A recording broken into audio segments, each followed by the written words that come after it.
Support for this podcast comes from the law firm of Davis Malm. Whether you're a developer, property owner, manager, or commercial tenant, their real estate attorneys know the lay of the land, not just the law. Learn more at davismalm.com. WBUR Podcasts, Boston.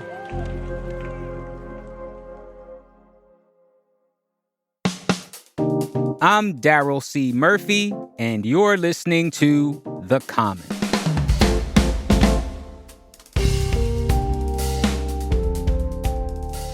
WBUR Morning Edition field producer Lainey Ruxtall. Welcome to The Common. Hey, Daryl. Great to be here.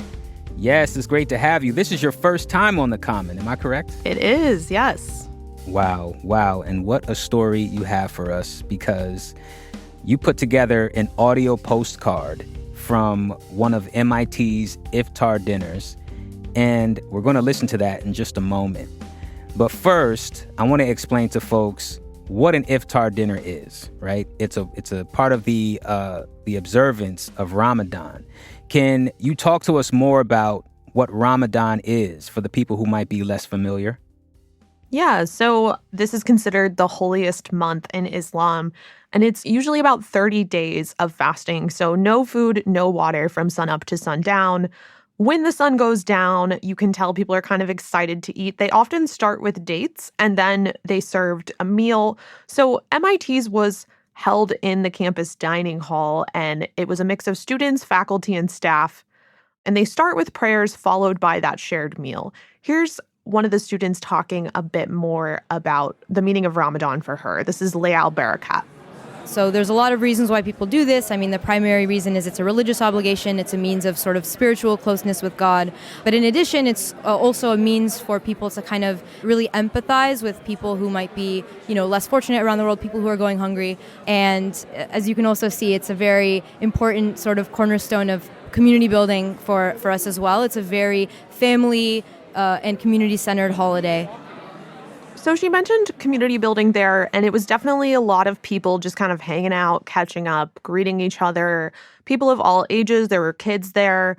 So it's definitely a time for the Muslim community to just kind of share and gather together. Right on. That sounds awesome. I would love to get into the audio postcard you put together of these folks' voices. I really can't wait to hear it. So let's play it.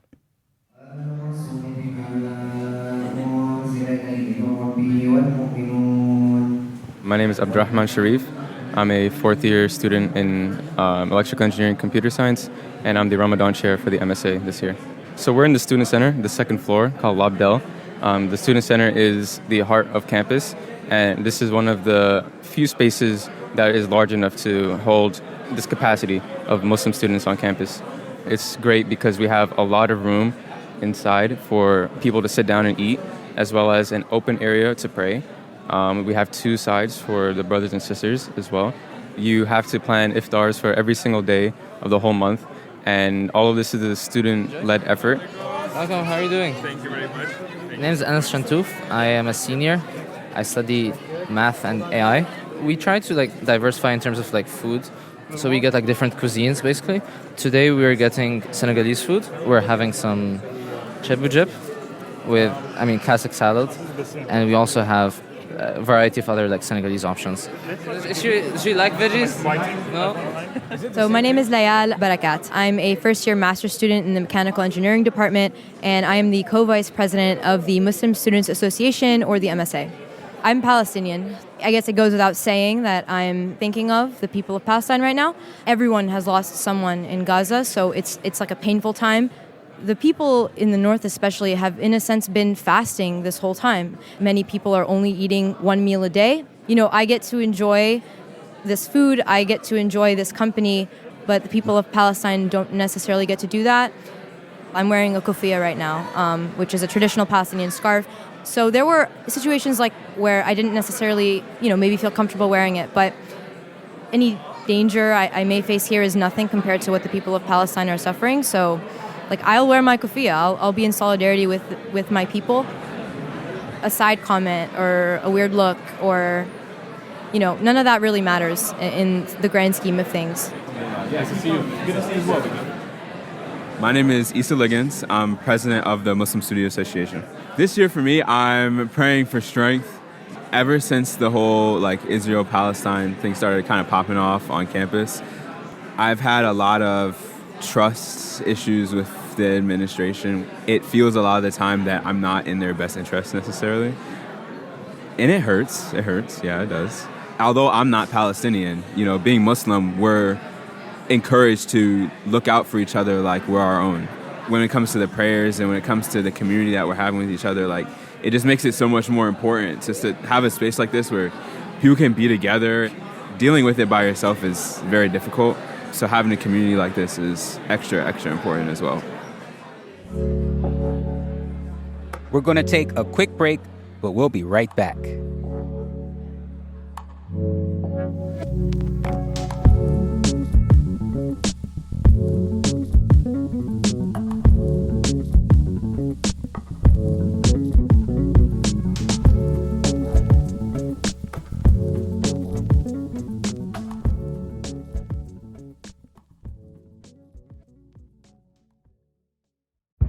Did you kill Marlene Johnson? I think you're one of the first people to have actually asked. From WBUR and ZSP Media, this is Beyond All Repair, a new podcast about an unsolved murder that will leave you questioning everything. Somebody should be in jail for murdering my sister. A woman who's never been believed. As long as they think I have done this, then they're not looking for who actually did this. And that's what makes it a cold case. No, it's a botched case. And a search for the truth, once and for all. Wow, it just gets more interesting. Beyond All Repair. Listen and follow wherever you get your podcasts. Be careful. You're digging in a place that's been very peaceful for a while. Do it anyway. Dig.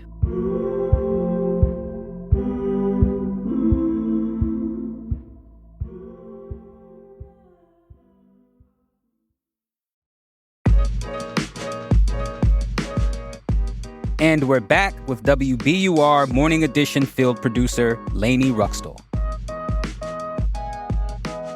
So Lainey, we just listened to your audio postcard from an Iftar dinner you went to at MIT. And several of the students we just heard alluded to feelings about safety. Can you tell me more about how these students are feeling in terms of safety and security on campus right now? Yeah, so we know that there has unfortunately been an increase in anti-Muslim hate incidents across the country and on college campuses since the war in Gaza started. So a lot of the students are feeling a little bit less secure than usual at the moment. And in addition to that, they kind of talked about an underlying sense of tensions on campus. Earlier this year, there was a pro-Palestinian group that was suspended from campus after they organized a protest against Israel's actions in Gaza that the administration said went against campus protest rules in terms of where they're allowed and when they're allowed to protest.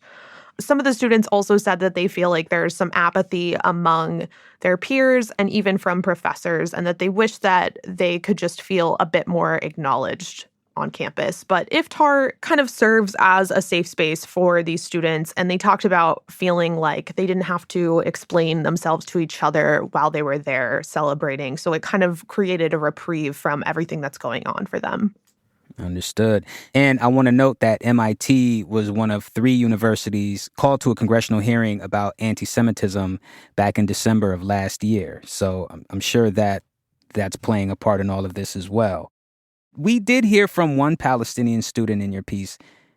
Did any of the students talk to you about having loved ones in Gaza? Yeah, so that student was Layal Barakat, and here she is talking a bit more about her family in Gaza. Just 2 days ago, got a text from one of my cousins who I literally texted 5 months ago, and she never responded. She only responded to me about a few days ago because they finally evacuated to Egypt. That was the only chance that she got to kind of message me back. So it was definitely this moment of relief. I don't know about you, Daryl, but I can't imagine not hearing from a family member for that long and not knowing whether or not they're okay. Yeah. Yeah. So in addition to that, though, she kind of expressed that all Palestinians feel like her family. And other students that I spoke to also shared the sentiment that they feel very connected to people there and to Muslims all across the world. You know, Lainey, even with, all this tension and sadness in the background, what were some of the moments of joy that stuck out to you? They do feel a sense of safety and community with each other, these students, and also their community members gathering in this space. So some of them talked about kind of balancing joy and gratitude, which are supposed to be a big part of celebrating Ramadan, among also grieving and feeling that deep sadness about what's going on in Gaza. Understood. Now, I'm also curious about the other aspects of Ramadan, aside from the fasting and the iftar. What else are students you spoke to doing to observe Ramadan this year? Yeah, so another big part of the holiday is trying to think about and give back to those less fortunate. Here's Abdamaran Sharif, who is the president of the Muslim Student Association, talking a bit more about that. Ramadan is not just about fasting, but it's also about community service and spirituality. So on the community service front, we have 3 rounds of donations going out. And so for the first 10 nights, we're going to be donating to a family who's been affected by the war in Gaza. And we have been collecting these for the first 10 nights. Next 10 nights, we're going to focus on shelter. And the last 10 nights, we'll focus on orphanage and water sources, probably. In addition to the community service aspect, I asked all of the students what they're praying for this year. And they all brought up that they're praying for people in Gaza as the war goes on. Understood. Well, Lainey, I can talk to you much longer about this, but our time is limited. So I'm going to say thank you for this piece, and thank you for taking the time to talk to us here at The Common. We really, really appreciate it. Thank you, Daryl.